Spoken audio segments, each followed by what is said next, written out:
आज मैं आपको सुना रही हूँ पंचभीखू की कहानी।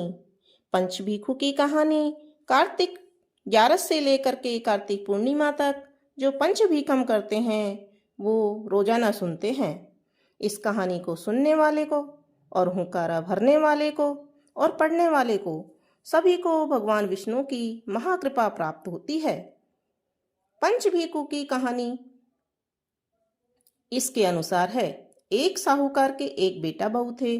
बहू रोज सवेरे जल्दी उठकर कार्तिक के महीने में गंगा जी नहाने जाती थी। पराई पुरुष का मुंह भी नहीं देखती थी। वहीं राजा का लड़का रोज सवेरे गंगा स्नान करने जाता था, पर यह सोचकर हैरान होता था कि ऐसा कौन है जो मुझसे भी पहले नहाकर चला जाता है। कार्तिक के 5 दिन रह गए थे। साहूकार की बहू सुबह नहा कर जा रही थी कि राजा का बेटा आ गया।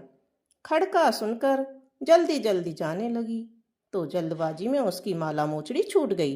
बेटे ने माला मोचड़ी देखकर सोचा, जिसकी माला और मोचड़ी इतनी सुंदर है वह खुद कितनी सुंदर होगी।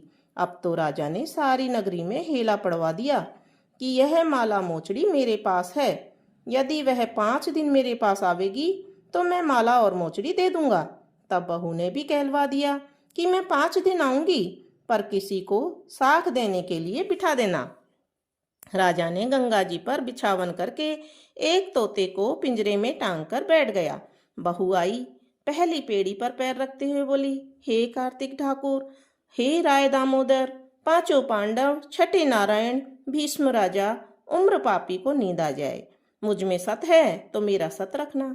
राजा को नींद आ गई। वह नहा धोकर जाने लगी तो तोते से बोली, सुबह सुबह सुवटा, गले डालूंगी हार, साख भरिए मेरा वीरा। सुबह बोला, कोई वीरा भी साख भरता है क्या? तब वह बोली, सुबह सुबह सुपटा, पग घालूंगी नेवर, साख भरिए मेरा देवर। तोता बोला, अच्छा भाभी, मैं साख भरूंगा। वह कहकर चली गई। राजा हड़बड़ाकर उठा और तोते से पूछा, वह आई थी क्या? तो वह कैसी लगती है? तो तोते ने कहा, आभा की सी बिजली, होली की सी झल, केला की सी कामड़ी, गुलाब की सरंग।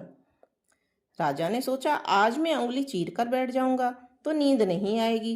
दूसरे दिन राजा उंगली चीर कर बैठ गया।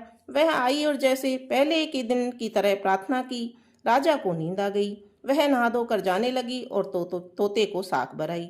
राजा ने उठते ही तोते से पूछा। उसने पहले दिन की तरह जवाब दे दिया। राजा तीसरे दिन आंखों में मिर्ची डालकर बैठ गया और लेकिन बहू के प्रभाव से, उसकी प्रार्थना के प्रभाव से उसे नींद आ गई और बहू नहा धोकर फिर से चली गई। अगले दिन राजा सूल बिछा कर बैठ गया। उस दिन भी उसे नींद आ गई और बहू नहा धोकर चली गई। अगले दिन राजा आगे के खीर पर बैठ गया, फिर भी उसको नींद आ गई और जाते समय तोते को साग भरा गई कि उस पापी को कह देना कि मेरे 5 दिन पूरे हो गए हैं, मेरी माला और मोचड़ी घर भेज दे। राजा ने उठते ही फिर पूछा, आज आई थी क्या? तो तोता बोला, आई थी और माला और मोचड़ी घर पर भेजने को कहकर गई है।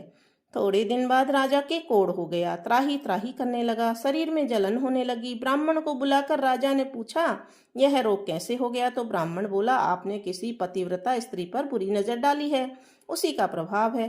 राजा बोला, अब क्या उपाय है? तो ब्राह्मण बोला कि आप उसको अपनी धर्म की बहन बनाओ और उसके नहाए हुए जल से नहाओ तो आपका ये कोढ़ ठीक हो जाएगा। माला मोचड़ी लेकर साहूकार के घर गया और बोला, आपकी बहू इन्हें गंगा जी के घाट पर भूल आई थी, सो उसको दे दो। वह उसको कहो कि अपने नहाए हुए जल से मुझे नहाने दे। साहूकार बोला, वह पराई पुरुष का मुंह नहीं देखती है, इसलिए तू नाली के नीचे बैठ जा। जब वो नहाएगी तो उस पानी से तू भी नहा लेना। और नाली के नीचे गिरे जल से नहाने पर राजा की काया कंचन जैसी हो गई। तो हे पंचभीखू देवता, जैसे साहूकार की बहू का सत रखा वैसे सबका रखना। कहानी कहने वाले, सुनने वाले और हुंकारा भरने वाले, वह सब परिवार का सत रखना। बोलो पंचभीखम महाराज की जय।